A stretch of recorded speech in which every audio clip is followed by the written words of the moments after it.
ప్రారంభం యోహాను సువార్త. Turn with me to the Johannine Gospel chapter 12, beginning from verse 12. మరునాడు ఆ పండుగకు వచ్చిన బహుజన సమూహము యేసు యెరూషలేమునకు వచ్చుచున్నాడని విని ఖర్జూరపు మట్టలు పట్టుకొని ఆయన ఎదుర్కొనబోయి జయము ప్రభు పేరిట వచ్చుచున్న ఇశ్రాయేలు రాజు స్తుతింపబడును గాక అని కేకలు వేసిరి. దేవుడు తన పరిశుద్ధ వాక్యమును దీవించును గాక. ఆత్మ నడిపింపు కొరకు ప్రార్థించుకుందాం. పరమందు వాసినుడైన మా ప్రేమగల తండ్రి, పరిశుద్ధమైన దేవ, జీవాధిపతి యేసుక్రీస్తు నామమున సజీవ లెక్కలో వచ్చినందుకు మీకు వందనాలు చెల్లిస్తున్నాం. మండలాది వారమును ఈ విధంగా ఆలస్యమైనప్పటికీ కూడా ఆచరించడానికి మీరు ఇచ్చిన ఓపికను బట్టి, కృపను బట్టి, అవకాశాన్ని బట్టి మనస్ఫూర్తిగా మీకు వందనాలు చెల్లిస్తున్నాం. ఈ సాయంకాలం ముందు యేసుక్రీస్తు ప్రభువారు మా ప్రభా దేవుని గొర్రెపిల్లగా గాడిద పిల్ల మీద కూర్చొని ఏ విధంగా యెరూషలేము ప్రవేశం చేశారో ఆ వాక్యమును లేక భాగములను ప్రభా మేము ధ్యానిస్తుండగా మాట్లాడవలసిందిగా వేడుకుంటున్నాం. పరిశుద్ధ స్థలంలో నిలబడి మీ సేవకుడైన నేను బోధిస్తుండగా తండ్రి ఆత్మ మీరోని మాట్లాడుచున్నాడే కానీ మాట్లాడేవారు మీరు కాదు అనే వాగ్దానం నెరవేర్చి అనేకులను దర్శించి చంటి బిడ్డలు సైతం మీరు బలపరిచారు. యేసుక్రీస్తు వారి పరిశుద్ధ నామం ప్రార్థిస్తున్నాము తండ్రి, ఆమేన్.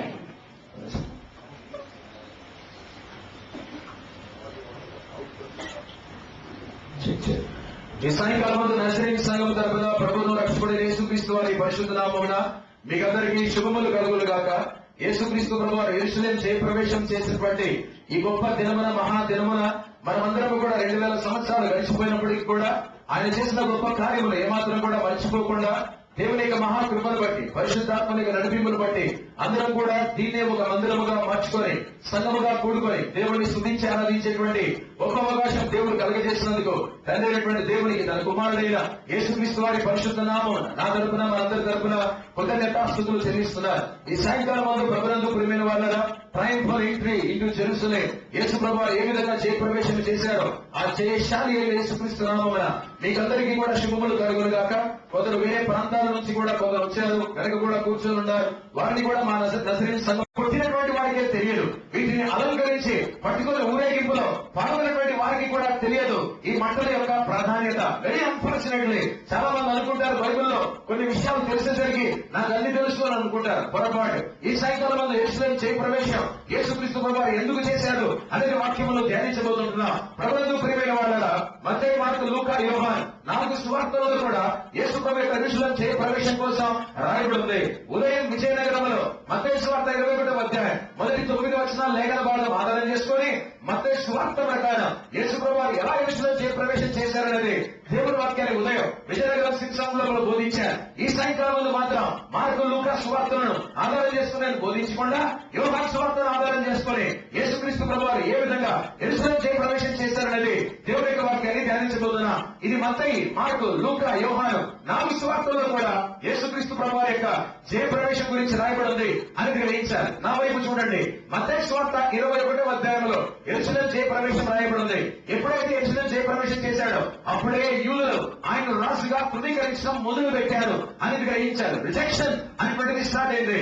మార్కు సువార్త 11వ అధ్యాయంలో యెరూషలేము జయప్రవేశం కోసం రాయబడి ఉంది. ట్రయంఫెంట్ సర్వెంట్ గా ఆయన లోకానికి బయలుపరచుకోబోతున్నాడు. అనగా జయశాలి అయినటువంటి దేవుడిగా యేసు ప్రభువు ఆయన మరణమును జయించి తిరిగి లేవబోతున్నారు. కానీ ఎప్పుడైతే ఆయన సాత్వికుడై గర్భం మీద కూర్చొని వచ్చాడో లోకమాతని తృణీకరించినట్టుగా దేవుడు 11వ అధ్యాయంలో మార్కు మనకు చూపిస్తున్నాడు. లూకా సువార్త 19వ అధ్యాయంలోకి వచ్చరికి అక్కడ కూడా యెరూషలేము జయప్రవేశం రాయబడిందనేటువంటి సత్యాన్ని గ్రహించారు. 4 సువార్తికులు కూడా 4 విధాలుగా యేసుక్రీస్తు ప్రభువుని చిత్రీకరించి మనకు సమర్పిస్తూ ఉన్నారు. యోహాను సువార్త 12వ అధ్యాయంలోకి వచ్చేసరికి యేసుక్రీస్తు ప్రభువు యొక్క యెరూషలేము జయప్రవేశం గురించి 12వ అధ్యాయంలో రాయబడింది. అలా కూర్చోండి, అంతే.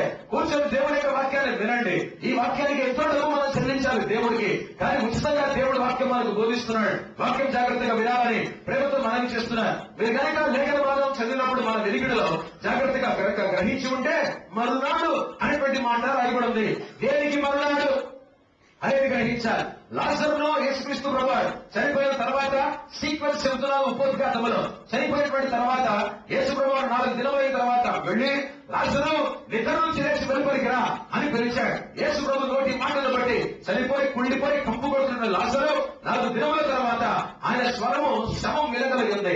అందుకని లాజరు లేచి నడుచుకుంటూ బయటికి వచ్చాడు. వచ్చిన తర్వాత అక్కడే ఉంటే అందరూ కూడా నన్ను చంపేస్తారని ఉద్దేశం చేత ఆ విధంగా నేను చనిపోకూడదు, నా తండ్రి నిర్ణయించిన సమయాన్ని బట్టి పద్ధతిని బట్టి శిలువ మీద నేను చనిపోవాలనే ఉద్దేశం చేత ఎఫ్రాయిం అటువంటి ప్రాంతానికి యేసుక్రీస్తు ప్రభువారు వెళ్లి అక్కడ శిష్యులతో కూడా ఉన్న సంగతి గ్రహించారు. ఇప్పుడు ఏం చేస్తారనగా ఎఫ్రాయిం లో కొంతకాలం ఉండి ఇక చనిపోవలసినటువంటి టైం వచ్చింది. కొన్ని దినములైన తర్వాత ఆయన వయా బేతనియా బెత్పగే యెరూషలేముకు యేసుక్రీస్తు ప్రభువారు ప్రయాణం అవుతున్నారు. ఎఫ్రాయిం లో నిజం చెప్పాలంటే ప్రయాణం స్టార్ట్ అవుతుంది యెరూషలేముకు వెళ్ళడానికి. ఎఫ్రాయిం లో ప్రారంభమైనటువంటి ఆయన ఎఫ్రాయిం నుండి ఎక్కడికి వచ్చాడు అనగా బేతనియాకు వచ్చాడు. బేతనియా హౌస్ ఆఫ్ డ్రింక్స్ అనగా అంజురపు పళ్ళ ఇల్లు అని అడుగుతాం బేతనియా. కాబట్టి లాజరు మరియా మార్తలో ఉన్నటువంటి ఇల్లు అక్కడికి వచ్చాడు. ఇప్పుడు బేత్పగేకి వెళ్ళాలి. అక్కడి నుంచి ఇప్పుడు యెరూషలేముకు వెళ్తూ ఉన్నాడు. బేత్పగే అనగా హౌస్ ఆఫ్ అఫ్లిక్షన్ అనగా శ్రమల ఇల్లు అని అడుగుతాం. ఇప్పుడు యేసుక్రీస్తు ప్రభువారు ఎక్కడికి వచ్చారు? మరునాడు అనేటువంటి మాటకు అంతా కూడా కొన్ని నిమిషాలు మీకు తెలియజేస్తున్నారు. యేసు ప్రభువారు వచ్చిన తర్వాత చనిపోయినటువంటి మా తమ్ముడిని 4 దినముల తర్వాత కుళ్ళి కప్పుకొట్టినటువంటి మా లాజరును యేసయ్య నోటి మాట చేత లేపాడు కాబట్టి ఎలాగైనా సరే కృతజ్ఞత ఆయన పట్లనేమో వ్యక్తపరచాలని చెప్పి మరియా మార్త లాజరు ముగ్గురు కూడా యేసుక్రీస్తు ప్రభువారి శిష్యులతో కూడా వారి ఇంటికి ఆహ్వానించారు. ఆహ్వానిస్తే Jesus was reclining along with his disciples. శిష్యులతో కూడా కలుసుకొని యేసు ప్రభువారు ఇలా పడుకొని భోజనం చేస్తున్నారు. ఇలా చేస్తుండగా మరియ మాత్రం వెళ్ళినటువంటి అత్తరు చెటమాంసి తీసుకొని వచ్చి యేసు ప్రభు పాదముల దగ్గర పగలగొట్టి తన తలవెంట్రుకలతో ఆయన పాదములను కడగడం మొదలు పెట్టింది. ప్రభునందు ప్రియమైన వాళ్ళారా, we see Mary worshipping there. అక్కడ మరియా యేసుక్రీస్తు పాదాల దగ్గర ఉండి ఆరాధించడం మనం చూస్తాం. రెండవదిగా మార్త అనేటువంటి ఆవిడ లోపల మాత్రం పరిచారం చేస్తుంది అనగా పని చేస్తుంది. మార్త వాస్ వర్కింగ్ అనగా అక్కడ పని చేస్తుంది. ఏం పని చేస్తుంది? వచ్చినటువంటి వారందరికీ కూడా ఏర్పాట్లు చేస్తూనే ఉంది. మూడవదిగా లాజరస్ అనేటువంటి వాడు చనిపోయి తిరిగి లేచి ఇప్పుడు నిజంగా స్వస్థతలు పొందిన వాడై కుళ్ళిపోయినటువంటి అంతా కూడా శరీరం పోయి మంచి శరీరమును ధరించి యేసు ప్రభువారి పక్కన కూర్చొని సజీవ సాక్షిగా లాజరు పాల్గొంటున్నాడు. ముగ్గురులో సంఘాన్ని మనం చూడగలం. అది తర్వాత ఎప్పుడైనా చూద్దాం.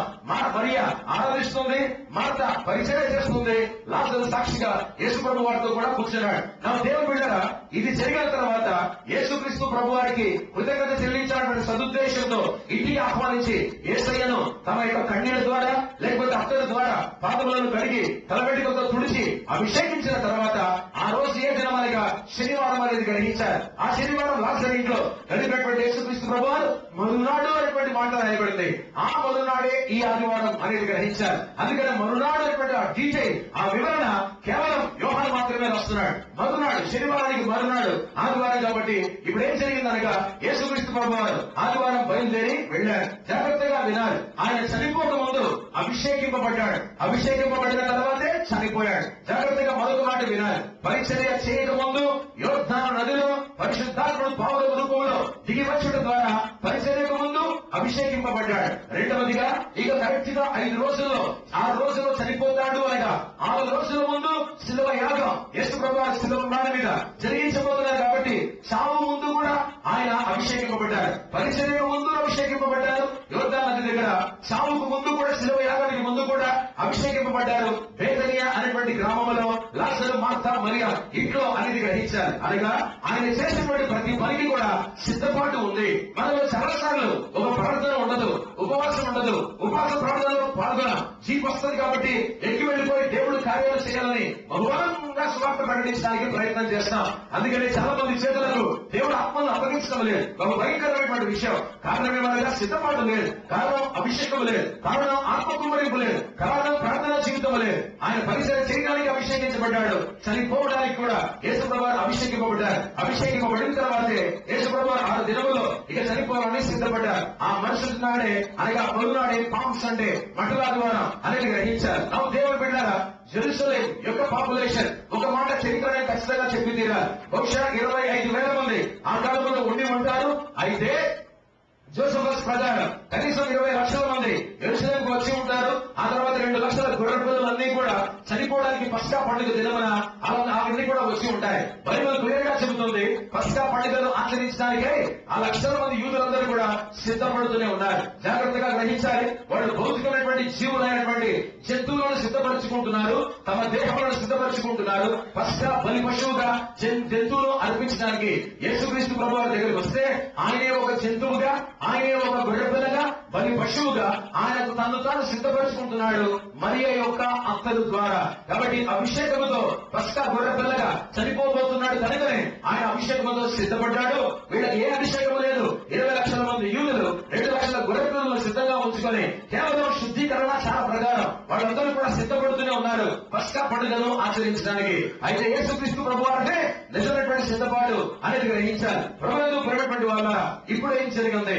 అక్కడ ఒక గాడిద పిల్ల ఉన్నట్టుగా పరిశుద్ధ గ్రంథంలో రాయబడింది. పెద్ద గాడిద మీద కూర్చోలేదు కానీ పిల్ల గాడిద మీద యేసు ప్రభువారు కూర్చున్నారు. ఆయన సెకండ్ హ్యాండ్ ఏది కూడా ఇష్టపడ్డు అనేది గ్రహించాలి. ఎవరో పుట్టిన గర్భంలో యేసు ప్రభువారు పుట్టలేదు. తాజాగా ఫ్రెష్ గా కన్యకైనటువంటి మరియ గర్భంలోనే యేసు ప్రభువారు పుట్టారు.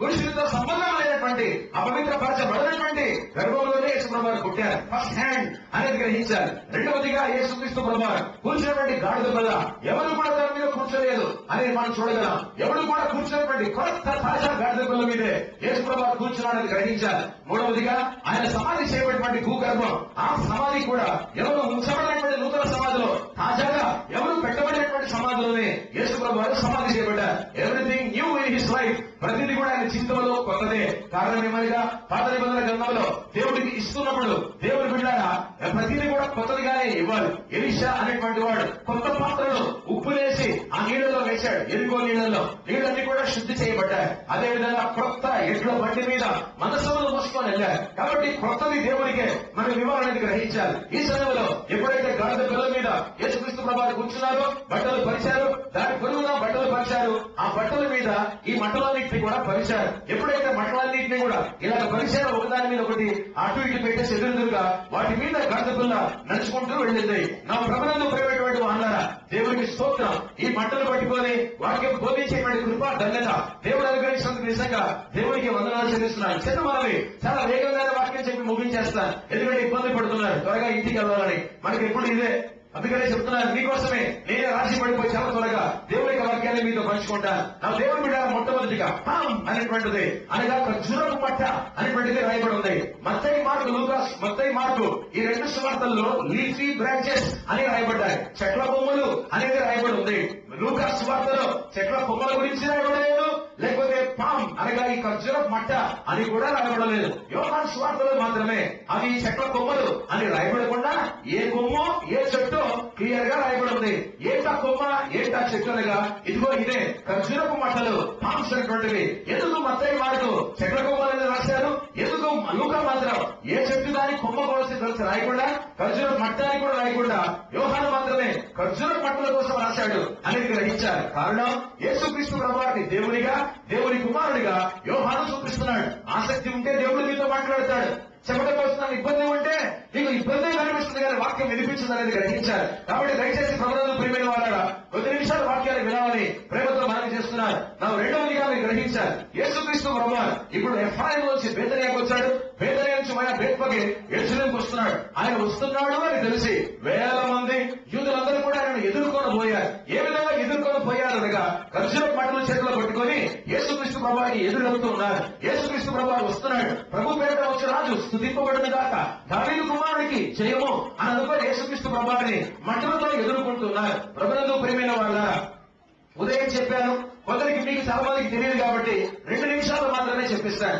యాంటియోకస్ ఎపిఫనెస్ అనేటువంటి ఒక రాజు అతి పరిశుద్ధ స్థలములో దేవుడి బిడ్డలారా ఒక పరిచినటువంటి ఆడ పందిని వధించి దాని యొక్క రక్తమును చాలా మంది యాజకుల చేత త్రాగించాడు. అపవిత్రమైనటువంటి జంతువు అతి పరిశుద్ధ స్థలంలో మరణిస్తే పరిశుద్ధమైనటువంటి యాజకులు అపవిత్రమైనటువంటి జంతువు యొక్క పంది యొక్క రక్తమును దేవుని యొక్క అతి పరిశుద్ధ స్థలంలో త్రాగి స్థలమునంతా కూడా దేవుని సన్నిధినంతా కూడా అపవిత్రపరిచారు. చూడాల్సి మకబేష్ తన 4 సహోదరులతో కూడా కలిసి ఎపిఫనెస్ అనేటువంటి వారిని ఎవరిని కూడా లేకుండా నిర్మూలన చేశాడు. 9 సంవత్సరాల తర్వాత యాంటియోకస్ ఎపిఫనెస్ అనేటువంటి పరమ దుర్మార్గుడిని సిరియా దేశం యొక్క రాజును వారి యొక్క సైన్యాన్ని అంతా కూడా అన్నదమ్ములు నిలబడి ప్రభు కొరకు నిలబడి వాళ్ళందరినీ కూడా పారద్రోలారు. ప్రభువునందు ప్రియమైన వాళ్ళారా ఎప్పుడైతే ఆ కార్యం చేశారో దేవుడు వారిని గతంలో చరిత్రలో దీవించాడు. అది పరిశుద్ధ గ్రంథంలో రాయబడలేదు కానీ ఇంటర్ టెస్టమెంటల్ లిటరేచర్ లో బిట్వీన్ ద టెస్టమెంట్స్ మనం చూడగలం. అనగా మలాకి మత్తయి సువార్త మధ్యలో ఉన్న జరిగింది. యేసు ప్రభువు యెరూషలేము జయప్రవేశం చేస్తున్నప్పుడు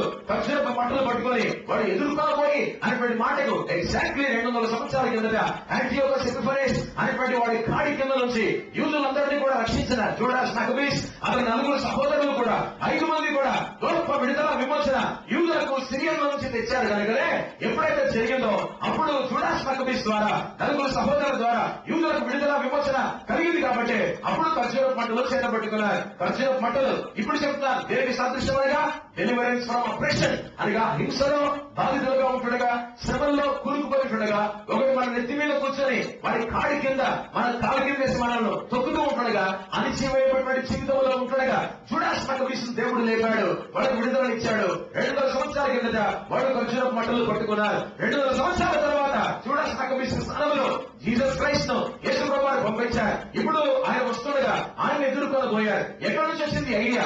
3 కారణాలు ఉన్నాయి. ఒకటి లేవియా కాండం 23వ అధ్యాయం 40వ వచనంలో దేవుని బిడ్డ ఖర్జూరపు మంటల కోసం బైబిల్ చెబుతుంది.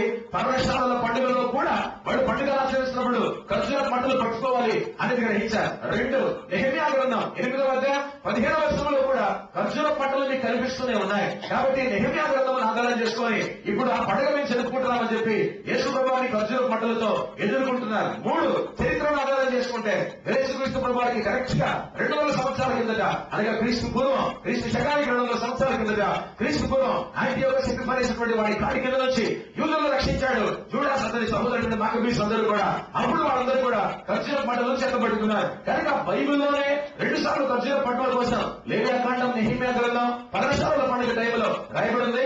చరిత్రలో మాత్రం జూడాస్ మకబీస్ అటువంటి వాడి ఆధ్వర్యంలో అతని తమ్ముడి యొక్క ఆధ్వర్యంలో దేవుడి బిడ్డ యాంటియోకస్ ఎపిఫనెస్ వాడి కాడి నుంచి అందరూ కూడా యూదులందరూ కూడా విడుదల పొందారు. కాబట్టి మేము విడుదల పొందిన వాళ్ళము అనేటువంటి ఉద్దేశం చేత ఖర్జూరపు మంటలు పట్టుకున్నారు. ఇప్పుడు కూడా విడుదల పొందలేదు, అద్భుతమైన విశ్వాసాన్ని వ్యక్తపరిచారు మంట పట్టుకున్నట్టు ద్వారా.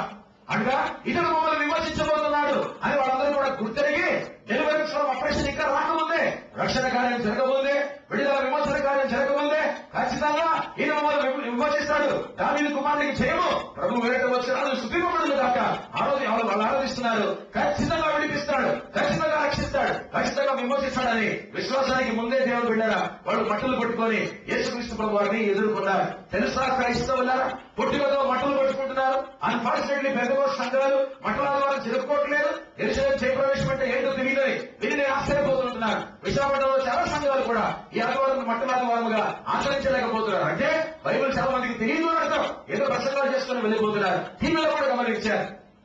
ఏం చెప్తారో వాక్యం అని అనుకున్నారు. మట్లాదివారం తెల్లవారు రెడీ అవుతున్నప్పుడు విజయనగరం వెళ్దాం, తెల్లవారు నగర సంగీతంలో పాల్గొనడానికి గవర్నమెంట్ టీవీ ఆన్ చేశారు. ఏదో చెప్పుకుంటూ వెళ్ళిపోతున్నారు. హౌ టు ప్రీచ్ కాంటెక్చువల్లీ సందర్భ సహితంగా దేవుడి వాక్యం ధ్యానించడం చాలా మంది కూడా సేవకులు తెలుసుకోలేకపోతున్నారు. దీని విశిష్టత, దీని యొక్క ప్రత్యేకత లేదా దీని యొక్క సిగ్నిఫికెన్స్ చాలా మంది కూడా తెలుసుకోలేకపోతున్నారు. యెరూషలేము జయప్రవేశం చేస్తున్నప్పుడు మంటలు చేపట్టుకొని విడిపిస్తావు, విమోచిస్తావు, రక్షిస్తావు అటువంటి ఉద్దేశం చేత విశ్వాసాన్ని గుర్తుగా పెట్టి ఇదిగో ఈ మంటలు పట్టుకొని యేసు ప్రభు వారిని ఎదుర్కొన్నారు. మూడవదిగా ఈ మట్ట it is a mark of celebration and Joy, వేడుకకు సూచన ఈ ఖర్జూరపు మట్ట. రెండవదిగా ఆనందానికి సూచన ఈ ఖర్జూరపు మట్ట. సాల్వేషన్ ఈజ్ అ సెలబ్రేషన్, రక్షణ అనేటువంటిది ఒక వేడుక, ఒక పండుగ. నీవు మాకు ఆనందాన్ని, నీవు మాకు వేడుకను ఇవ్వబోతున్నావు కాబట్టి ఇదిగో వేడుకలో ఖర్జూరపు మట్టలు పట్టుకుంటున్నామని వాళ్ళందరూ కూడా అన్నారు. ఆ తర్వాత ప్రభునందు ప్రియమైన వాళ్ళ మరొకటి కొత్త నిబంధన గ్రంథంలో ఎక్కడ రాయబడినగా హిందువులు బయట లోపల ఎవరైనా కూర్చోవాలంటే వినండి. ప్రకటన గ్రంథం 7వ అధ్యాయం కనుక మీరు గమనిస్తే మొదటి అధ్యాయంలో యేసు ప్రభు స్వరూప వర్ణనను చూస్తాం. 2-3 అధ్యాయాల ప్రకటన గ్రంథంలో 7 సంఘాల యొక్క ఆత్మీయ స్థితిగతులను చూస్తాం. 4-5 అధ్యాయాల్లో 4వ అధ్యాయంలో యెహోవా దేవుని ఆరాధన, 5వ అధ్యాయంలో గొర్రెపిల్ల యొక్క ఆరాధన చూస్తాం. 6వ అధ్యాయంలో అంత్యక్రీస్తున్నటువంటి వాడు బాణములను లేకుండా అంగులు పట్టుకొని వస్తాడు, విల్లును పట్టుకొని మాత్రమే వస్తాడు.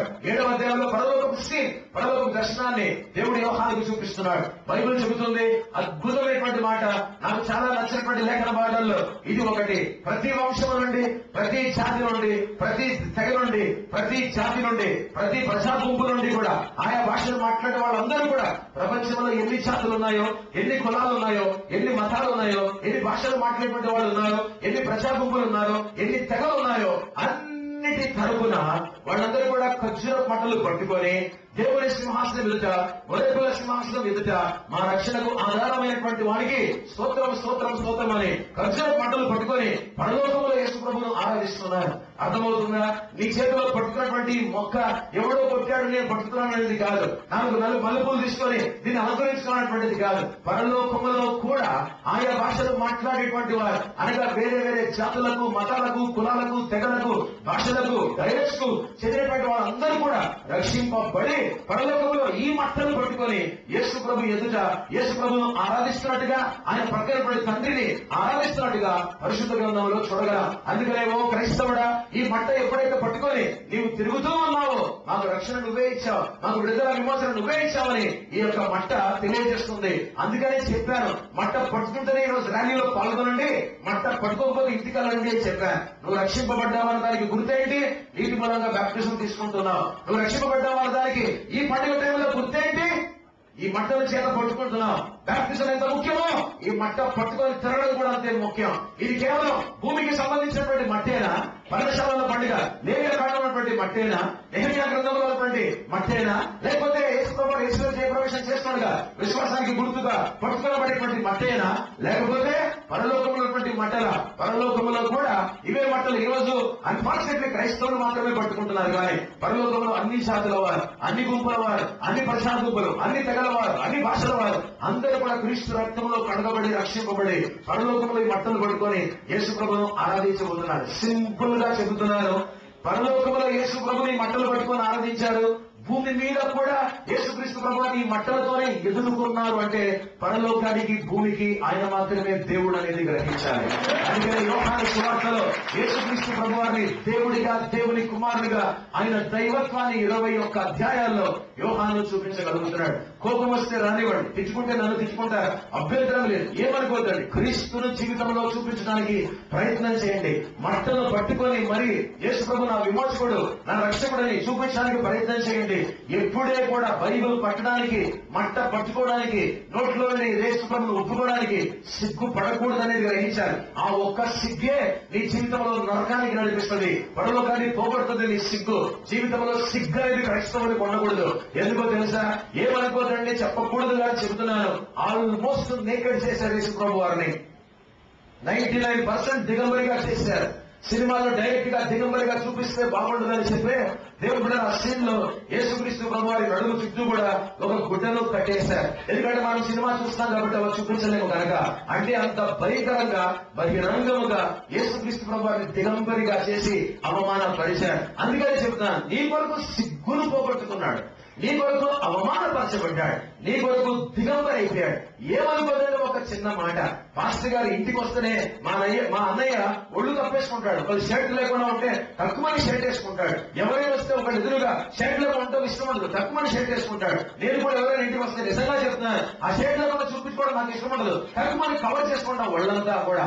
మనం మనుషులు వెళ్తే, ఫ్రెండ్స్ వెళ్తే, కుటుంబీకులు వెళ్తే మనం షర్ట్ లేకుండా ఉంటున్నాం. మగవాళ్ళు ఒక నెలతో మనం పై బాడీ చూపించుకోవడానికి సిగ్గుపడుతున్నాం. ఒక రక్షకుడు, పరిశుద్ధుడు, ఒక యూదుడు అందరి ఎదుట బట్టలన్నీ కూడా ఉడదీయబడి అంత ఘోరంగా అవమానపరచబడుతున్నాడంటే నీకు నాకు సిగ్గెందుకు అంటారు? ఒక మాట, సిగ్గు ఆయనకే పోయిందండి, అవమానం ఆయనే పొందుతున్నాడండి. ఇక నీకు నాకు సిగ్గేంటి?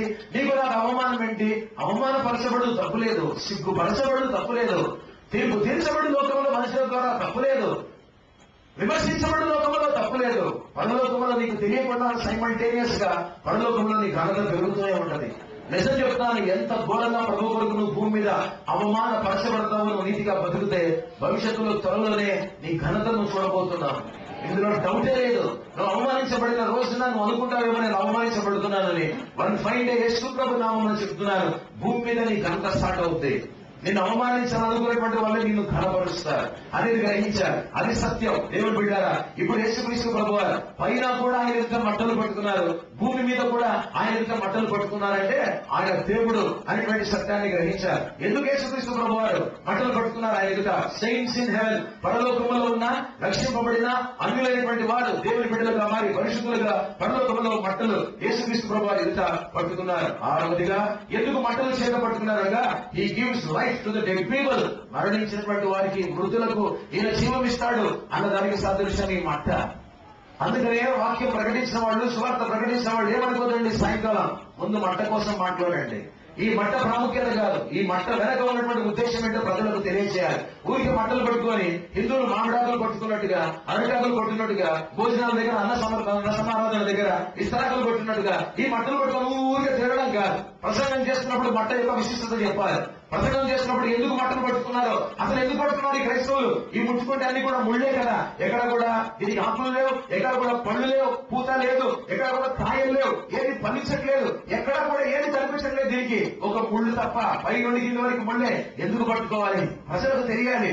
హిందువులకు సెంటిమెంట్లు ఎక్కువ, ముళ్ళు వాళ్ళకి ఇష్టం ఉండదు. ఫలించేటువంటి కొమ్మలు వాళ్ళు చూడటానికి ఇష్టపడతారు, పచ్చగా ఉన్నటువంటి చెట్టును చూడటానికి వాళ్ళు ఇష్టపడతారు. ఒక విధంగా కూర్చున్నటువంటి ముళ్ళ లాంటి ఈ మట్టలు చూడటానికి ఇష్టపడరు. కానీ ప్రజలకు తెలియచేయాలి దీని యొక్క ప్రత్యేకత ఏంటో. తెలుసుకోండి దేవుని యొక్క వాక్యాన్ని.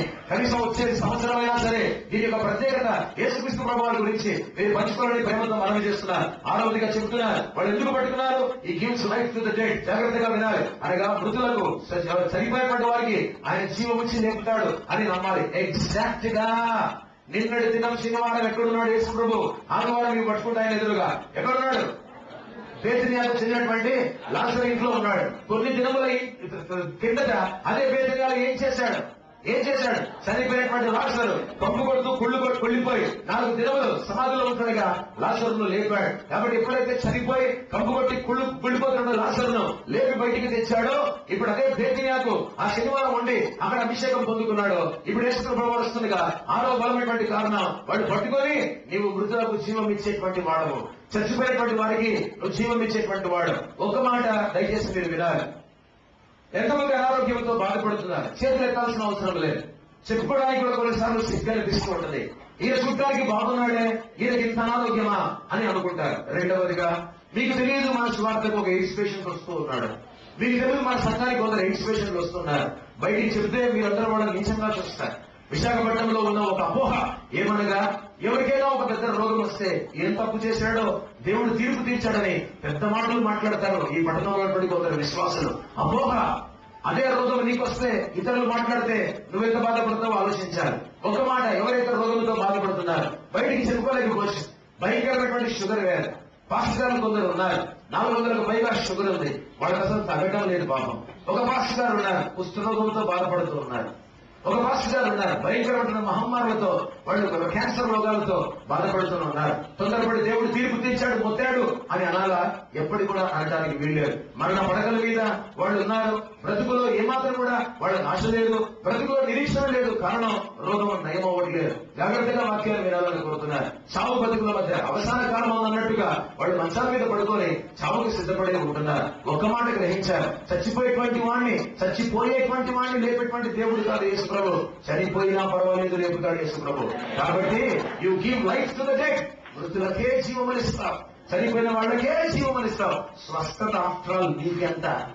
చచ్చిపోయిన లేపుతావు నువ్వు, ఆఫ్టర్ ఆల్ రోగాలు పోగొట్టావు, స్వస్థత నీకెంత అని ఉద్దేశం చేత 6వ కారణం, దేవుడు బిడ్డరా, వాళ్ళు మట్టలు పట్టుకొని యేసుక్రీస్తు ప్రభు వారిని ఎదుర్కొనబోయారు. యేసు ప్రభుకు సర్వము తెలిసిన సర్వజ్ఞాని గనక మట్టలు ఎప్పుడైతే పట్టుకున్నారో ఖచ్చితంగా ఆయనకు లేఖకాండం 23:40 జ్ఞాపకం రావాలి. ప్రతి లేఖనం కంటత యేసుక్రీస్తు ప్రభు వారికి. నెహెమ్యా 8:15 యేసు ప్రభు వారికి జ్ఞాపకం రావాలి. ఆ తర్వాత అదే యోహాను సువార్తకు ఆయన తర్వాత కొన్ని సంవత్సరాల తర్వాత 95వ సంవత్సరంలో పరలోకపు దర్శనాన్ని ఇవ్వబోతున్నాడని పరలోకం అందరూ మట్టలు పట్టుకుంటున్నారు అనేటువంటి విషయం యేసుక్రీస్తు ప్రభు వారు తెలియజేయబోతున్నారని చెప్పి ఆ మట్టలు చూడగానే యేసు ప్రభు వారికి అది జ్ఞాపకం వచ్చి తీరాలి. 4 రోజుగా ఇలా పట్టుకొని ఉంటుండగా నిన్నటి లేదు మొన్నే కొన్ని దినముల కిందట లాజరును చనిపోయి ఉండగా లాజరును నేను లేపాను కదా, మృతులకు జీవం ఇచ్చేటువంటి వాడిని నేను కదా అని చెప్పి యేసుక్రీస్తు ప్రభు వారికి ఆ విషయం జ్ఞాపకం వచ్చి ఉండాలి. ఏమనుకుంటున్న ఒక మాట, నువ్వు చేసే ప్రతి పని, మాట్లాడే ప్రతి మాట ప్రభువును ఘనపరిచే విధంగా ఉండాలి. మట్ట పట్టుకొని ప్రభువును ఘనపరిచారు, పాట పాడి ప్రభువును ఘనపరిచారు, వాక్యం చెప్పి ప్రభువును ఘనపరిచారు, వాక్యాన్ని వింటూ ప్రభువును ఘనపరిచారు, కానుకలేస్తూ ప్రభువును ఘనపరచగలిగారు, కొన్ని పనులు చేస్తూ ప్రభువును ఘనపరచగలిగారు. అందుకని ఎప్పుడైతే యేసు ప్రభుకు ఇష్టమైందో, యేసు ప్రభు అర్థం చేసుకుంటాడు, యేసు ప్రభుకు సర్వము తెలిసినటువంటిదో, ఇది పట్టుకుంటేనే ఆయనకు అప్పుడే తెలిసిపోతున్నటువంటి విషయం వాళ్ళకి తెలుసు కనుక వాళ్ళు వెంటనే మట్టలు పట్టుకొని బైబిల్ క్లియర్గా చెబుతుంది ఎదుర్కొనబోయి అనేటువంటి మాట. వీటితో నేను ఎదుర్కొంటున్నాం. ఎయిర్పోర్ట్ లో కనుక ఇంటర్నేషనల్ ఫ్లైట్ కనుక మనం దిగితే మన కొరకు చాలా మంది బొకేలు పట్టుకొని నిలబడతారు. చాలా మంది కూడా మన కొరకు ఇష్టమైనటువంటి వాటిని పట్టుకొని నిలబడతారు. మనం వెళ్తూ ఉంటే మన కొరకు బొకే ఇవ్వడానికి సిద్ధపడతారు. వెళ్ళేసరికి పక్కన పెట్టండి, ఫ్లైట్ దిగాం, అంతర్జాతీయ విమానం దిగాం, ఎయిర్పోర్ట్ లోకి టెర్మినల్ లోకి నడుచుకుంటూ వస్తున్నాం, సూట్కేస్ పట్టుకొని నడుచుకుంటూ వస్తున్నాం. ఎదురు చూస్తూ ఉంటారు, చేతిలో ఒక పూల గుత్తిని పట్టుకొని బొకేను పట్టుకొని రాగానే ఏమిస్తారు? పూల గుత్తి, ఆ బొకేని ఇస్తున్నారు. అంటే మీ జీవితం నిత్యము పచ్చగా ఉండాలి, ఇలా ఫలిస్తూ ఉండాలి, పూల వలె సువాసన వెదజల్లుతుండాలి అనేటువంటి ఉద్దేశం చేత వ్యక్తిని ఎదుర్కొంటారు. యేసుక్రీస్తు ప్రభు వారికి ఇది ఏ సువాసన ఇవ్వట్లేదు. యేసుక్రీస్తు ప్రభు వారికి ఇది ఏ పుష్పము కూడా ఇవ్వట్లేదు. యేసుక్రీస్తు ప్రభు వారికి ఇందులో ఫలం ఎక్కడా కూడా కనిపించట్లేదు. ఫలించడం, పచ్చదనం ఏది కూడా ఇక్కడ కనిపించట్లేదు. కొన్ని మంచి కొమ్మలు ఉన్నాయా, మంచి ఆకులు, రెమ్మలు ఉన్నాయా? ఏది కూడా లేవు, అంతా కూడా ముళ్ళే. అనగా దాని అర్థం ఏమనగా, నీవు దీన్ని ఎదుర్కొంటున్నావు, నాకు విమోచనిచ్చావు, మృతులకు జీవమనిచ్చావు, ఇప్పుడు కూడా మా పరిస్థితి బాగాలేకపోయినా నీ మమ్మల్ని విడిపిస్తామన్నటువంటి ఉద్దేశం చేత యేసు ప్రభు ఎదుర్కొన్నారు. ప్రభునందు ప్రియమైన వాళ్ళరా, ఒక మాట చెప్పి ముందుకెళ్ళిపోతాను. తీవ్రమైనటువంటి రోగులతో మీరు బాధపడుతూ ఉంటే, ఉదాహరణకు స్వైన్ ఫ్లూ అని అనుకోండి, హెపటైటిస్ బి అని అనుకోండి, హెచ్ఐవి అని అనుకోండి, ఎయిడ్స్ అని అనుకోండి, ఇలాంటివి మహమ్మారులు ఉన్నాయి, భయంకరమైనటువంటి రోగాలు. కొన్ని వస్తే దినాల్లోనే వెళ్ళిపోతాం, కొన్ని వస్తే మాత్రం నెలల్లో పోతాం, కొన్ని వస్తే 1-2 సంవత్సరాలు పోతాం, కొన్ని వస్తే మాత్రం కొన్ని నెలలు కూడా, నెలల్లోనే మనిషి చచ్చిపోవాలి. వాటికి నిజంగా చెప్తాను, దేవుని సన్నిధిలో మనదే లేదు. అలాంటి రోగాలతో బాధపడుతున్నామా? ఇదిగో దీన్ని జ్ఞాపకం చేసుకో. ఇది చూస్తుండగానే నీకు ఒకడు జ్ఞాపకం రావాలి. ఇది కాదు, అనగా మృతులకే జీవం ఇచ్చేటువంటి వాడు జ్ఞాపకం రావాలి. బంధకాల్లో ఉన్న వారికి విడుదల, విమోచన ఇచ్చేటువంటి వాడు జ్ఞాపకం రావాలి. సమస్యలో ఉన్నటువంటి వాడికి సమాధానం, పరిష్కారం ఇచ్చేటువంటి వాడు నీకు జ్ఞాపకం రావాలి. అందుకని వీటితో ఆయన మనం ఎదుర్కొనబోవాలనేది గ్రహించాలి. కాబట్టి ఇది చూస్తున్నప్పుడే దేవుని బిడ్డ ఇంటికి వెళ్ళేటప్పుడు తప్పకుండా ఇంటి పట్టుకెళ్ళండి. సెంటిమెంటల్తో కాదు, జ్ఞాపకార్థంతో పట్టుకెళ్ళండి. సెంటిమెంట్లు ఎప్పుడు పట్టుకెళ్ళలేదు. దేవుడికి సెంటిమెంట్లు, మూఢనమ్మకాలు అసహ్యం. మిమ్మల్ని శిక్షిస్తాడు కూడా. మూఢనమ్మకాలు ఉన్న, సెంటిమెంట్లు ఉన్న జాగ్రత్త. అవి ఉండకూడదు క్రైస్తవ జీవితంలో. కేవలం జ్ఞాపకార్థంగా మాత్రమే పట్టుకెళ్ళండి. ఎవరైనా మీ ఇంటికి వచ్చినప్పుడు అడిగితే దీని ప్రత్యేకత కొద్దిగా వారితో పంచుకోండి, చాలు, రక్షణ కార్యం జరుగుతుంది. ఆ తర్వాత బయటపడేది తప్పు లేనేలేదు. అందుకని తప్పనిసరిగా ఇంటికి పట్టుకెళ్ళాలి. ఇళ్లలో బొకేలు పెట్టుకుంటాం, రకరకాల వస్తువులు పెట్టుకుంటాం, డెకరేటివ్ ఐటమ్స్ పెట్టుకుంటాం. ఇదిగో ఈ మట్టలు కూడా తప్పనిసరిగా ఇంట్లో ఉంచండి. దీన్ని పూజించకండి, సెంటిమెంటల్ గా పెట్టుకోవద్దండి. ప్రజలకు ఒక వర్తమానం అందించడానికి దీన్ని ఒక ట్రంప్ కార్డుగా వాడుకొని ఇతరులకు మనుషు వార్తలు ప్రకటించగలగాలి. కాబట్టి ఇప్పుడు చెబుతున్నాను, ఎలాంటి సమస్యల్లో ఉన్నా, ఆర్థిక ఇబ్బందుల్లో ఉన్నామా, కష్టాల్లో ఉన్నామా, కుటుంబంలో బయటికి రాలేటువంటి పరిస్థితుల్లో ఉన్నామా, దొంగ ఊపిలో కూడుకొని పోయి ఉన్నామా, ఇదిగో ఇదిగో చేతిలో కనిపిస్తూనే ఉంది. ఎలాంటి అప్రెషన్ లో నుంచి అయినా, ఎలాంటి బంధకాల నుంచి అయినా విడిపించగలిగిన వాడు. ఒకవేళ నిజంగానే ఏమనుకుంటాడు, మీరు చనిపోయి సమాధుల్లో ఉన్నా సరే బయటికి తెచ్చేటువంటి వాడు ఉన్నాడు అనేది గ్రహించాలి. కాబట్టి అలాంటి వాడు ఉంటుండగా మనం భయపడనక్కర్లేదు అనేది గ్రహించాలి. ఆ తర్వాత దేవుడు బిడ్డ 7వదిగా మెస్సాయా బ్రింగ్స్ డెలివరెన్స్ అనగా, పాత నిబంధన గ్రంథంలో యేసుక్రీస్తు ప్రభువారు మెస్సియాగా మనం చూస్తాం. కొత్త నిబంధన గ్రంథంలో ఆయన బయలుపరచబడినటువంటి మెస్సియాగా చూస్తాం. ఆయన మాత్రమే విమోచన తెస్తాడు అన్నదానికి సూచనగా, only the మెస్సాయా brings deliverance, Messiah మాత్రమే విమోచన తెస్తాడు అన్నదానికి సూచనగా 7వదిగా ఈ మట్టలటువంటివి వాళ్ళందరూ కూడా చేతుల్లో పట్టుకున్నారు. 8వదిగా జాగ్రత్తగా మీరు వినాలి. రూపాయి బిళ్ళ, రూపాయి నాణ్యం కనుక తీస్తే బొమ్మ పురుషులటువంటి రెండు కూడా మనం గమనిస్తాం, మనకు కనిపిస్తాయి. ఒకవైపున నంబర్ 1 కనిపిస్తుంది, అంటే రూపాయి అనే అర్థం. అవతల వైపున ఏం కనిపిస్తుంది? ఒక బొమ్మ కనిపిస్తుంది. కనిపించిన 4 సింహం ఒకటి ఉంటుంది, కనిపించినటువంటి 3 సింహాలు ఉంటాయి. జాతీయ గుర్తు, నేషనల్ ఎంబ్లమ్ అనేటువంటిది భారతదేశానికి. క్రింద సత్యమేవ జయతే, మండకో ఉపనిషత్తులోంచి తీయబడిన సత్యమేవ జయతే అనేటువంటి మాటలు రాయబడి ఉంటాయి. భారతదేశానికి కరెన్సీ మీద, డబ్బు మీద గుర్తేమనగా 4 సింహాలు అనేది గ్రహించాలి. 3 సింహాలు మాత్రమే కనిపిస్తున్నాయి.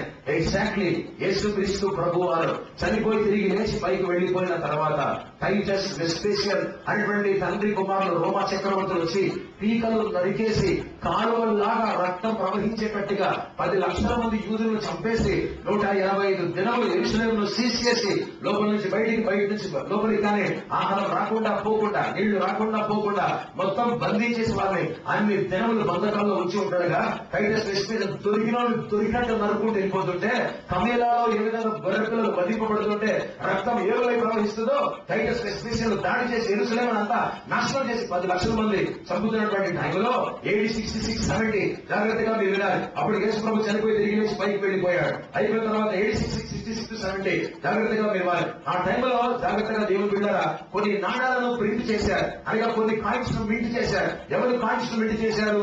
ఇశ్రాయేలీయులు కాయిన్స్ ను మింట్ చేశారు. రూపాయి నోటు, 2 రూపాయల నోటు, 5 రూపాయల నోటు, 10 రూపాయల నోటు, 20 రూపాయల నోటు, 50 రూపాయల నోటు, 100 రూపాయల నోటు, 500 నోటు, 1000 రూపాయల నోటు ఏ విధంగా ఉందో గతంలో మనకు చాలా, అనగా 25 పైసలు చాలా పావుల, ₹1 బిల్ల, రూపాయి బిల్ల, 2 రూపాయల బిల్ల, 5 రూపాయల బిల్ల, 10 రూపాయల బిల్ల, ఏ విధంగా ఈ బిల్లలన్నీ కూడా భారతదేశంలో ఉన్నాయో వాళ్ళు కూడా జాగ్రత్తగా మీరు వినాలి. యేసుక్రీస్తు ప్రభువారు యెరూషలేము జయప్రవేశం చేశారు బట్టలతో ఎదుర్కొని. కాబట్టి ఆ టైంలో ఏం చేశారు? క్రీస్తు శకం యేసు ప్రభు వెళ్ళిపోయాక 66 నుంచి 70 సంవత్సరం 5 సంవత్సరాల్లో కూడా ఇశ్రాయేలు దేశం కొన్ని నాణ్యాలను తయారు చేసింది. ఆ ఇశ్రాయేలు దేశం కొన్ని నాణ్యాలను తయారు చేసి మన నాణ్యం మీద బిల్ల మీద ఏమి రాస్తున్నాం? సత్యమేవ జయతే అని రాస్తున్నాం. వాళ్ళ నాణ్యాల మీద 60 నుంచి 70 వరకు ప్రింట్ చేసిన, తయారు చేసిన, ముద్రించినటువంటి ఆ బిల్లల మీద ఏమి రాస్తున్నారు అంట? ఒట్టి for the redemption of Jayan అనేటువంటి మాటలు రాస్తున్నారు. సియోను యొక్క విమోచన కొరకు అనేటువంటి మాటలు కరెన్సీ మీద, దేనారముల మీద, వారి డబ్బు మీద వాళ్ళు ముద్రించుకున్నారు. నాణాల మీద లోహంతో ప్రింట్ చేశారు. For the redemption of Zion, సియోను యొక్క విమోచన కొరకు అనేటువంటి మాటలు నాణముల మీద ప్రింట్ చేస్తున్నారు. ఆ సియోనులోకే సియోను రాజు గార్ధవం మీద కూర్చొని జకరియా 9:9 నెరవేర్చుకుంటూ యెరూషలేము జయప్రవేశం చేస్తాడు. అందుకని ఆయన వెళ్లిపోయిన కొన్ని 30-40 సంవత్సరాల తర్వాత for the redemption of Zion, సియోను యొక్క విమోచన కొరకుని నాణ్యం మీద ప్రింట్ చేసుకొని సత్యమేవ జయతే బదులుగా సియోను విమోచన కొరకు రాస్తున్నారు. 4 సింహములు మనకుంటుండగా వాటికి గుర్తుగా, వాటికి బదులుగా అవి 4 సింహాలు మనకు గుర్తుంటే రూపాయి నాణ్యం మీద ఇశ్రాయేలుల డబ్బు మీద, దేనారముల మీద కింద సియోను విమోచన కొరకు రాసి పైన ఏం గుర్తు పెట్టుకున్నారో తెలుసా? వారి నాణముల మీద ఇదిగో ఈ మట్టను గుర్తించారు. వారి డబ్బుల మీద కూడా మట్ట ఉంది. ప్రతిసారి డబ్బు తీస్తూ ఉంటే మట్ట కనిపిస్తుంది. 2 విషయాలు మట్ట చెబుతుంది ఇశ్రాయేలుకు కొన్ని సంవత్సరాలు for the redemption of Zion, సియోను యొక్క విమోచన గురికి సియోను రాజు భారవాహకునికి బయలుదేరి వచ్చే అనేటువంటి మాట. బయలుదేరి వచ్చాడు ఆయన. బ్యూటిఫుల్ పాట రాయబడింది ఆయన మీద. సియోను అనేటువంటి ఆ యెరూషలేము పట్టణంలోకి ఎదుగో రాజు ప్రవేశిస్తున్నాడు. అందుకని ఆ నాణముల మీద సియోను రక్షణ కొరకు, విడుదల విమోచన కొరకు రాసుకొని దాని మీద గుర్తేం పెట్టుకున్నారు అనగా ఇదే మట్టను వాళ్ళు మెటల్తో ఉన్నటువంటి నాణముల మీద, అనగా లోహములతో తయారు చేయబడిన నాణముల మీద దీన్ని ముద్రించుకున్నారని గ్రహించారు. So we see the image of the palm tree. ఈ చెట్లు లేకపోతే ఈ ఆకుల యొక్క ముద్రను అక్కడ మనం చూడగలం. అంత మాత్రమే కాదు, ప్రభునందు గురినటువంటి వాళ్ళ రెండవదిగా గ్రహించారు. దేని మీద కూర్చొని యేసుక్రీస్తు ప్రభువారు ప్రయాణం అవుతున్నారు? తల్లి గాడిద మీద, పిల్లగాడిద మీద. పిల్లగాడిద మీద యేసుక్రీస్తు ప్రభువారు కూర్చొని ఆయన ప్రయాణం అవుతున్నారు. అసహ్యస్పదంగా ఉంటుంది అందరికీ కూడా. బ్యాగ్ మీద కూర్చోడం ఏంటి? అసహ్యంగా.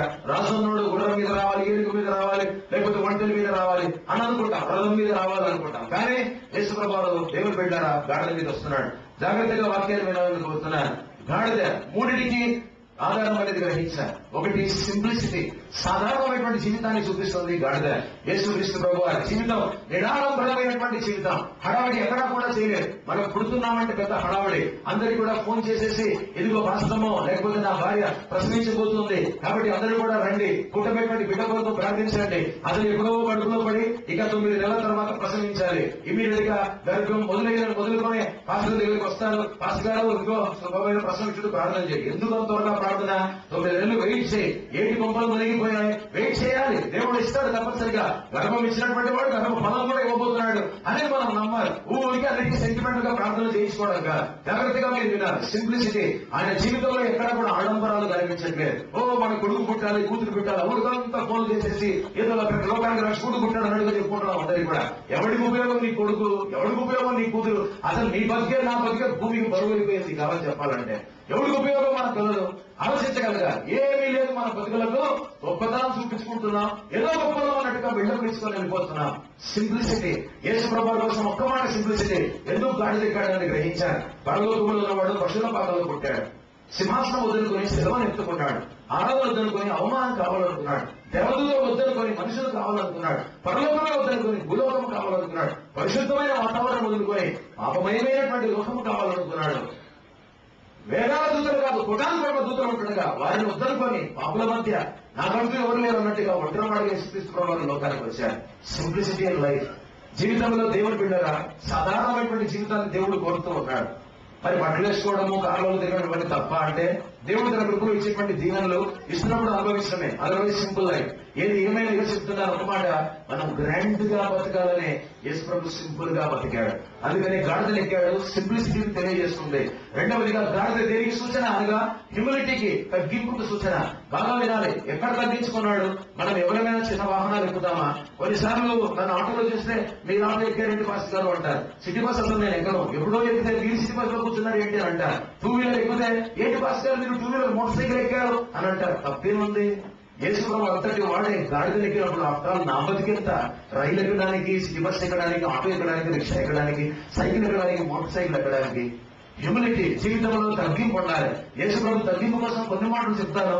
ఆ మాటల ద్వారా మనం తగ్గింపు నేర్చుకుంటాననేటువంటిది నా ఆశ. ఏంటి యేసుక్రీస్తు ప్రభు యొక్క తగ్గింపు? ఇంట్లో తమ్ముళ్ళందరూ విమర్శిస్తుండగా ఒక మాట తిరిగి మాట్లాడలేదు, తగ్గించుకున్నాడు. బయట అందరూ కూడా దూషిస్తుండగా ఒక మాట తిరిగి మాట్లాడలేదు, తగ్గించుకున్నాడు.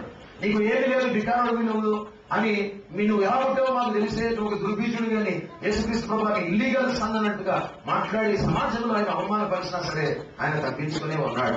ఇంకా భయంకరం పిలాతు పెద్దలోకి వెళ్ళిన తర్వాత కొట్టడం, తిట్టడం, బూతులాడటం, ఉమ్మేయడం, తాళుతో తాళడం ఇవన్నీ చేస్తుండగా కూడా యేసు ప్రభువు తగ్గించుకుని ఉన్నారు. శిలువ రాయి మీద వేలాడుతున్నప్పుడు ఇద్దరు దొంగలు దూషిస్తుండగా కూడా యేసు ప్రభువు తగ్గించుకునే ఉన్నారు. అసలు పశువుల పాపలు ఎప్పుడైతే పుట్టాడో తగ్గింపు అప్పుడే స్టార్ట్ అయింది. అసలు మరియ గర్భంలో పిండంగా ఎప్పుడైతే తయారయ్యాడో రక్తమాంసంతో చిన్న ఫీటస్ గా పిండంగా తగ్గింపు అప్పుడే స్టార్ట్ అయిపోయింది.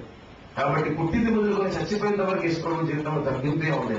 మనం కొన్ని సందర్భాల్లో కొంతమంది మనుషులు ఎదుట అందరి దగ్గర మార్కులు పొందాలని, అందరి దగ్గర గ్రేడ్లు కొట్టాలని, అందరి దగ్గర మార్కులు కొట్టేయాలని మనం చాలాసార్లు తగ్గించుకొని బిల్డప్ ఇస్తూ ఉంటాం. పొరపాటు.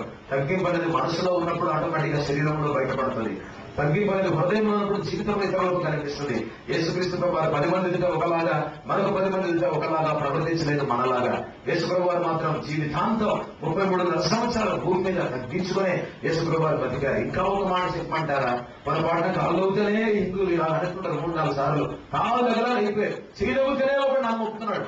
మొన్నటి దినం ఉదాహరణకు చేయదగిన మొక్కిస్తున్నాడు. ఒక్క మాట, యేసుక్రీస్తు ప్రభు వారు కింద కూర్చుంటే కాళ్ళు ముఖం దగ్గరికి వస్తాయి. శిష్యులని కింద కూర్చొని సిద్ధపడి వచ్చి కాళ్లను కడిగి ఆ తర్వాత తడిగా ఉండకూడదని చెప్పి ఆ తువాల కూడా తీసుకొని వచ్చి మొత్తం కాళ్ళనంతా కూడా శుభ్రం చేసి డ్రై చేసి పెట్టాడు. స్నానం చేసిన తర్వాత డ్రైయర్ పెట్టుకొని వెంట్రుకలను ఏ విధంగా డ్రై చేసుకుంటామో తడిసిపోయినటువంటి కాళ్ళు, కడగబడినటువంటి కాళ్ళు కనీసం తడి కూడా ఉండకూడదని చెప్పి తువాలు కూడా తీసుకొని వచ్చి కాళ్ళను పట్టుకొని కడిగి వాటిని శుభ్రం చేశాడు. ఏమనుకోదండి ఒక మాట, ఎప్పుడుంది మనకి తగ్గింపు? ఎక్కడుంది మనకి తగ్గింపు? ఒకడు మాట అంటే వెంటనే మనం తిరగబడి మాట్లాడుతున్నామే. మరి ఈయనకి ఏం తక్కువని ఈయన తగ్గించుకోవాలి? ఈయనకు అన్నీ ఉన్నాయి, తగ్గించుకోవాల్సిన అవసరం లేదు. కానీ అన్నీ ఉన్నా యేసు ప్రభు ఇంత తగ్గించుకున్నారే, ఆ తగ్గింపుకు సూచన గాడిదలో. అందుకని ఎవడు ఎక్కనటువంటి గాడిద పిల్ల యేసుక్రీస్తు ప్రభు వారు ఎక్కి వచ్చారని గ్రహించారు. మూడవదిగా జకర్యా గ్రంథం 9వ అధ్యాయం 9వ వచనం ప్రకారం పీస్ ఎవరికైతే ఉండదో, సమాధానం ఎవరికైతే ఉండదో వాళ్ళందరికీ సమాధానం ఇవ్వడానికే గాడిద పిల్ల మీద కూర్చొని యేసు ప్రభు వచ్చారు. ఒకటి దేవుని బిడ్డ సింప్లిసిటీ, సాధారణమైన జీవితాన్ని చూపించారు గాడిద పిల్ల మీద కూర్చొని. రెండవదిగా హ్యూమిలిటీ, జీవితాన్ని చూపించారు గాడిద పిల్ల మీద కూర్చొని. మూడవదిగా పీస్, ప్రపంచానికి శాంతిని తీసుకొని రావడానికి యేసుక్రీస్తు ప్రభువు దేవుని బిడ్డ గాడిద పిల్ల మీద కూర్చున్నారు. నేను చెప్తాను కొన్ని మాటలు వినండి. పేర్లు చెప్పడం బాగోదు కానీ నాకు తెలిసి, నీకు తెలిసి, అందరికీ తెలిసి చాలా మంది కొందరి జీవితాల్లో లేదు, కానీ కొందరు కాదు చాలా మంది జీవితాల్లో నెమ్మది లేదు, సమాధానం లేదు. సమాధానం, నెమ్మది పొందుకోవడానికి వాళ్ళు చేసే పనులు ఏంటో తెలుసా? త్రాగుడు, త్రాగుడు, త్రాగుడు. తాగుతూనే ఉన్నారు, రాత్రులు తాగుతూనే ఉన్నారు, తాగుతూనే ఉన్నారు.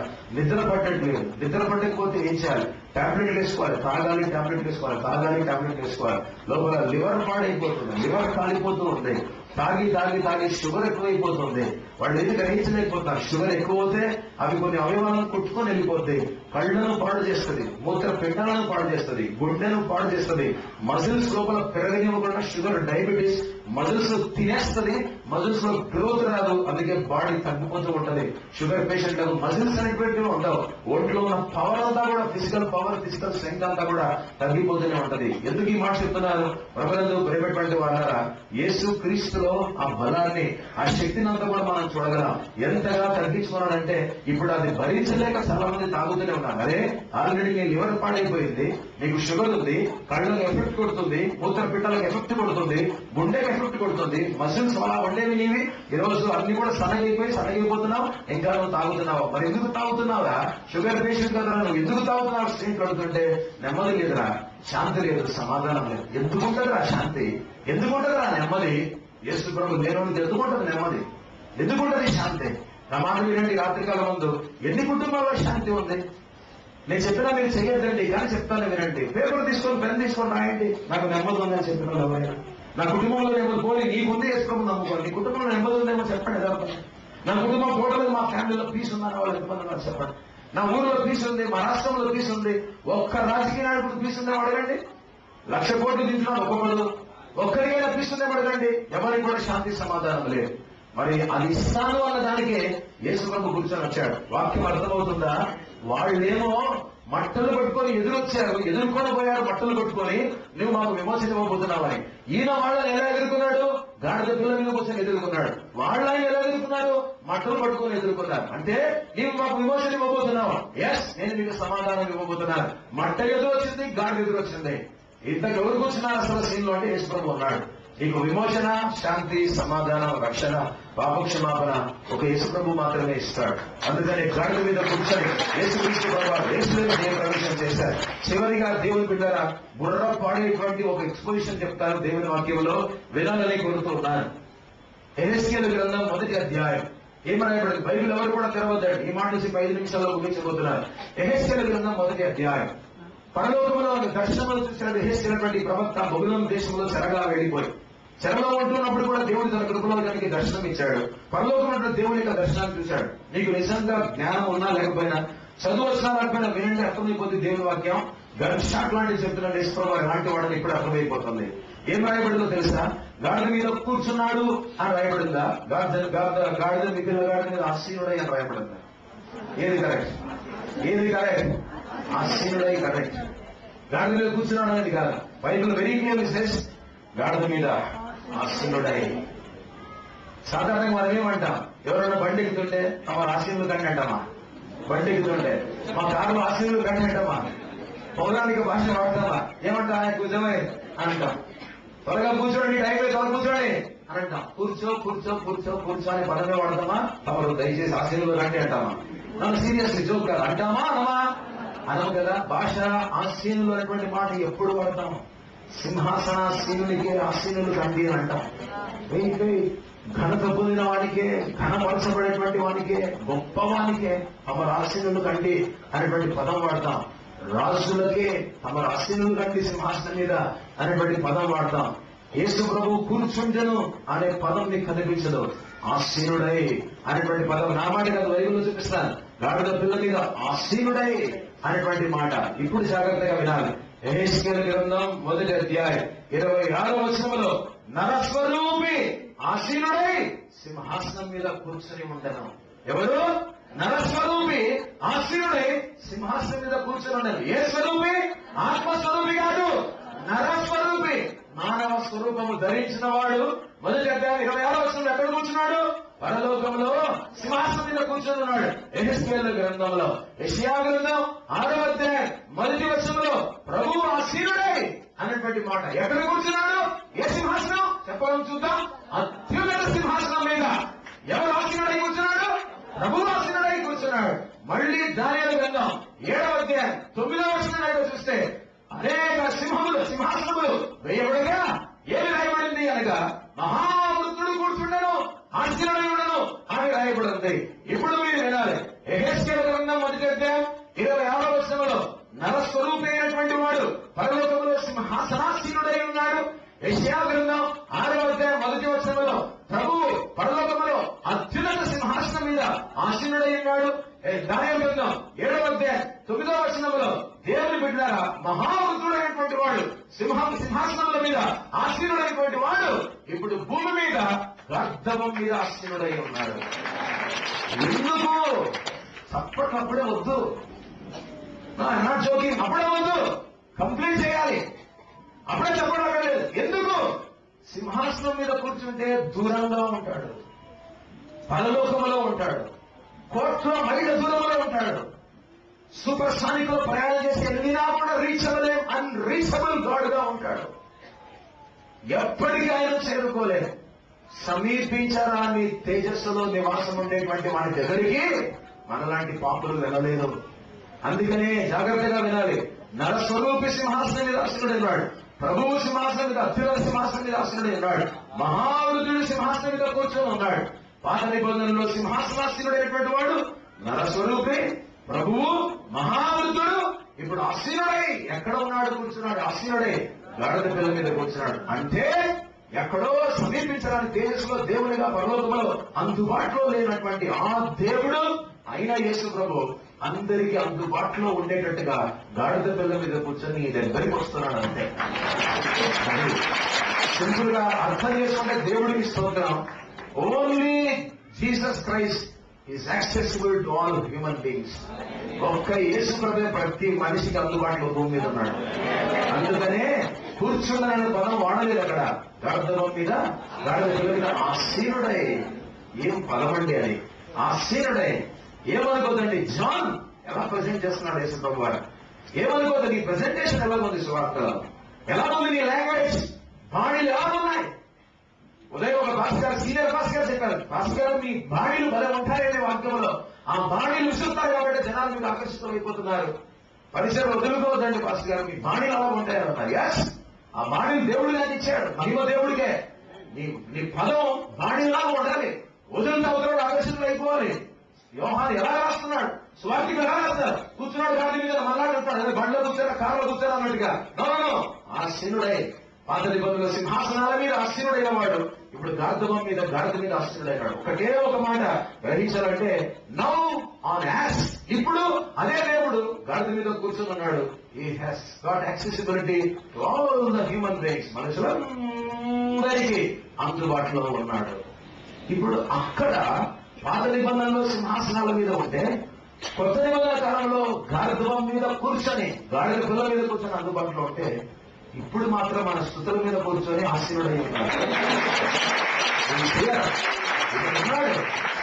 ఒకటే ఒక మాట, జస్ట్ ఆస్కింగ్, అడగండి, ఆయన ఇప్పుడు ప్రార్థన చేయండి. Lord Jesus, this is my problem. నాకు ఈ ప్రాబ్లం ఉంది. నా భర్తకు కూడా తెలియదు ఈ ప్రాబ్లం, నా భార్యకు తెలియదు, నన్ను కన్న తల్లికి కూడా తెలియదు నా ప్రాబ్లం. ఇప్పుడు నా ప్రాబ్లం చెప్తున్నాను యేసయ్యా. అప్పుడు గాడిద మీద కూర్చున్నావు, గతంలో దేవుడికి సింహాసనాల మీద కూర్చున్నావు, ఇప్పుడే మా స్తుతుల మీద కూర్చున్నావు. మేము నమ్ముతున్నాం ఆ వాడిని, ఇక్కడ ఉన్నావు, తిరుగుతున్నామని. You're accessible, you're available. నా లాంటి పనికిమాలిన దాని కొరకు నువ్వు ఇక్కడ ఉన్నావు యేసుప్రభు, నాకు అందుబాటులో ఉన్నావు. ఇది నా సమస్య, నువ్వు పరిష్కరించాలని ప్రార్థన చేయాలి. అడగాలి దేవుడిని సమస్యలన్నిటినీ కూడా. నేను ఎప్పుడు ప్రార్థన అవసరం రాయలేదండి. రాసినా కుటుంబం రక్షణ తప్ప వేరొకటి రాయలేదు. దేవుడి సన్నిధిలో చెప్తున్నా, రాసినా నా కుటుంబం అవసరతే గాని, నా పిల్లల భవిష్యత్తు గాని, చదువులు గాని ప్రసక్తే లేదు. ఏమడగాలో దేవుడు నేర్చుకున్నాను. దేవుడికి కృపను బట్టి ఏమడగాలి? నీ కూతురు, నీ కొడుకు, మీ ఆయన, మీ ఆవిడ రక్షణ అడగాలి. అందుబాటులో ఉన్నావు, నా కొడుకుని రక్షించు. ఇప్పుడు అడుగుదాం దేవుడిని. దేవుడి మాటలు దీవించుగా ప్రార్థించుకుందాం. అందరూ కళ్ళు మొయ్యండి, చిన్నపిల్లలు కూడా కళ్ళు మొయ్యండి. చిన్నపిల్లలు కింద కూర్చున్న మీరు కనుక జాగ్రత్తగా వాక్యం వింటే సమూహంలా దీవించబడతారు. మీరు బాలుల యొక్క, చంటి పిల్లల యొక్క స్తుతుల మూలమైన చిన్నపిల్లలు వింటున్నారా? దుర్గమును స్థాపిస్తాడట. మీరు స్తుతించాలి, ఆరాధించాలి, పాటలు పాడాలి. యేసయ్య మిమ్మల్ని చిన్న దావీదులాగా దీవిస్తాడు, చిన్న సమయంలాగా మిమ్మల్ని దీవిస్తాడు. ఎవరికి ఇష్టం ఉందో అప్పుడు సింహాసనం మీద కూర్చున్నాడు పాత నిబంధనలో. ఇప్పుడు యాక్సెసిబుల్ గా, అవైలబుల్ గా, అందరికీ అందుబాటులో ఉండడానికి, సమీపంగా ఉండడానికి గాడిద మీద కూర్చున్నాడని మనం విన్నాం. కూర్చోడగా ఆసీనుడై ఉన్నాడు. ఇప్పుడు మన స్తుతుల మీద ఆసీనుడై ఉన్నాడు. ఒక్క మాట తర్వాత మీరు స్పందించండి.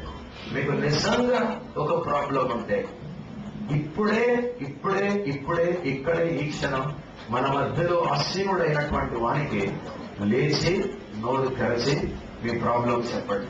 మంటలాది వారమున మీ సమస్య పరిష్కరించబడును గాక. మీ ఇష్టం. లేచి ప్రార్థించాలి. నా ప్రార్థన కానే కాదు, నేనే మీ కొరకు ప్రార్థన చేయను. మీకు మీరుగా ప్రార్థించు. Lord, this is my problem, you are